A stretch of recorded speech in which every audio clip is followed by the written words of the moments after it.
welcome to the latest episode of the Boxborough Community Buzz. And today, for this episode, we have a special guest. I'd like to, if you're joining for the first time or if you've been a long-time viewer or listener of this show, I'd like to welcome you. My name is Rajan Hudson. I'm the Assistant Town Administrator, and I'm the host for the show. And today we have a returning guest who has some great information that he's going to share with you today. I want to welcome our Fire Chief, John Kivlin, who is here to share about a lot of great news and content, as well as some upcoming events that are coming within the town within the upcoming weeks. So thank you, Chief, for being here. Thank you for having me back. This is great. I want to somehow try to keep coming back. I want to see if I can stay at the top of the leaderboard on returning guests, so this would be good. All right, thank you, and you're always a welcome guest to the show, and definitely excited to have you here again. So just for this, I just wanted to just give you some time to share about some updates and some things that you want the community to know that are going on right now. Oh, thank you. So when I first came in, one of the first discussions we had that surrounded emergency management, because I guess not a lot of people might realize that as fire chief, I am also designated the town's emergency management director. A lot of conversations surrounded reverse 911 and our limited capabilities with the reverse 911. We were in cooperation with another agency, sharing it, had some hiccups on trying to get messages out. So had the conversation, looking into some companies and having conversations about, is it time for the town to make the investment to have its own reverse 911 capabilities? And after interviewing a lot of companies, seeing what types of options were out there, trying to find the best fit for Boxborough, the best way to get messaging out to the community. And we settled on, we decided on the Motorola Rave program.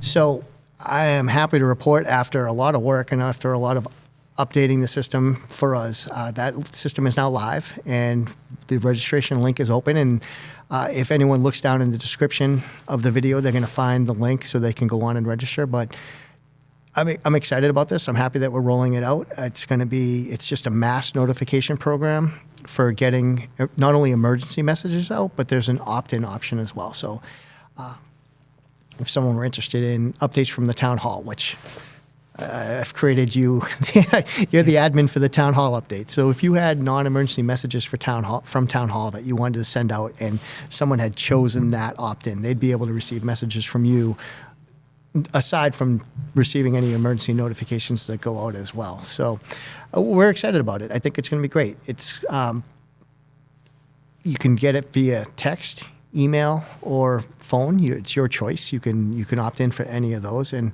I think it's a big step for the town. I think it's great that we're going to be a little bit more self-reliant and we're going to be able to get the messages out in a timely manner when we need to get them out. Yeah, and thank you for that update, Chief. And just kind of as clarification, people do have this is an opt-in service that people Yes. Have the opportunity to subscribe in whichever type of format they want to. So We tried to be really user-friendly on this. Once you sign up, you're going to automatically get the emergency notifications no matter what. That is the primary purpose of this. We want people to get real-time information in a timely manner so that they can make decisions that are best for them and their families. So no matter what, you're going to do the emergency notifications. The opt-ins are optional. And if you don't want it, you can unclick all the boxes. You don't have to have those. But you can't do one without the other. Like, you have to take the emergency notifications no matter what. Anything else after that is bonus. And the idea behind it is that to not overutilize the emergency notifications, it just turns into white noise. It's like the spam emails that you ignore, right? It's you should get tired of them coming in. So you're only going to get the messages that you want to get.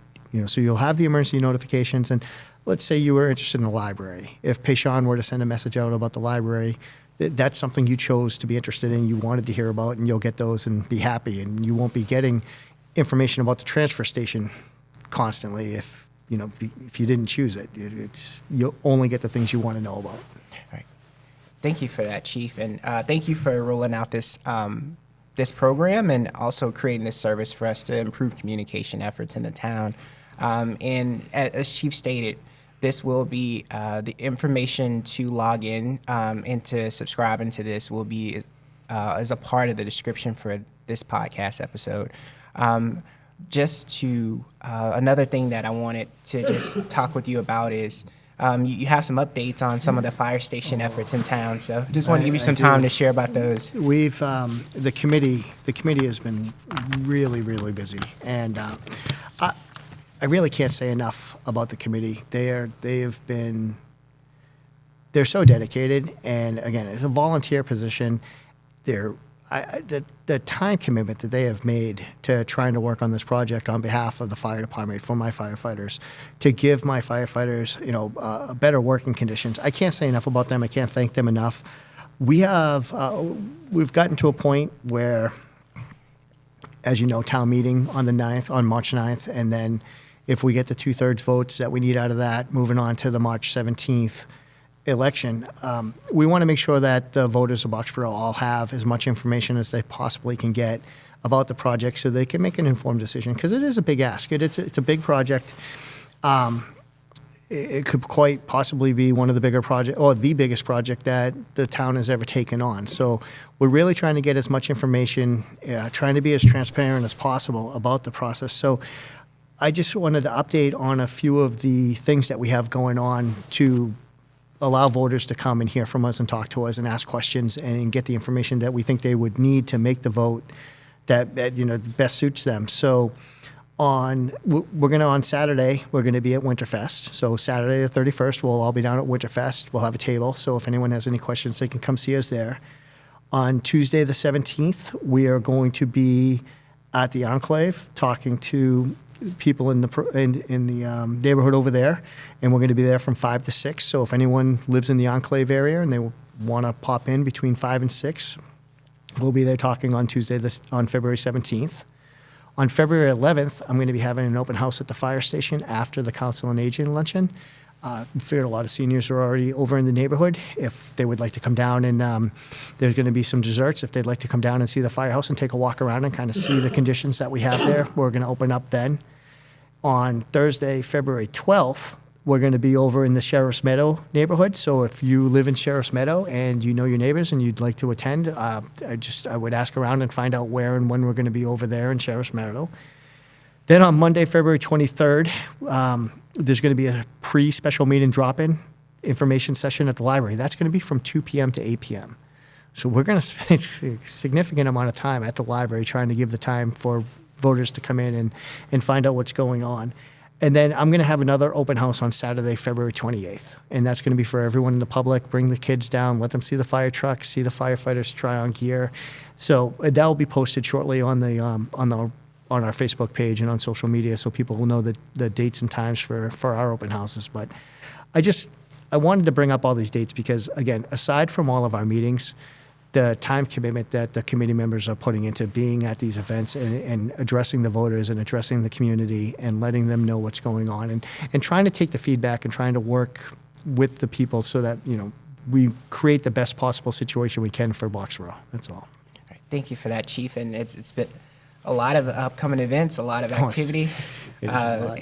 And I appreciate the Fire Station Building Committee's efforts to really be proactive, to really make a effort to get everybody as informed and just get as much information and content out to the community about this upcoming special town meeting, as well as things leading up to that people can have an opportunity to ask questions, to get engaged, and to learn more about it, to, as you say, make an informed decision. So I just want to thank you for taking time to share about that. But also, if people wanted to know more and wanted to follow up with you, what are some ways they can get in touch with you? My email's on the town website, and I'm at the firehouse every day. So by all means, I'm accessible. If they'd like to talk, I'd be more than happy to answer any questions. If the times for the fire station, if it doesn't work for anyone, they can just contact me, and I can arrange to make sure that they can come down to the fire station and check it out and see, and see for themselves firsthand why it is that we need a new fire station at this time. Thank you for that, Chief. And as stated earlier, the information for the rave system will be a part of the description for this video, but also if you want to know any more information about the dates or any of the events that are happening, it'll be posted on the Fire Station Building Committee page, as well as updates on the main page of the town website as well. So just as we wrap up, I just want to say thank you, Chief, for coming in. And if you have any last information or anything else that you want to share before we wrap up, feel free to. I just thank you so much for having me.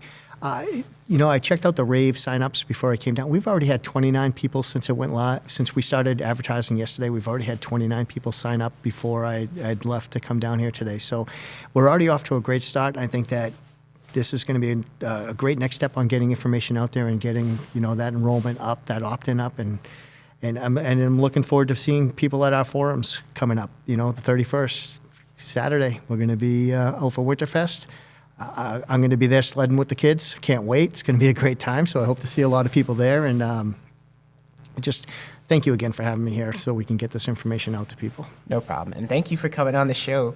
And thank you for just being a follow-up guest and just taking the time to be a part of this podcast. I'm going to start manufacturing reasons to come here with you. That's Thank what we're you. going to get. We'll be good.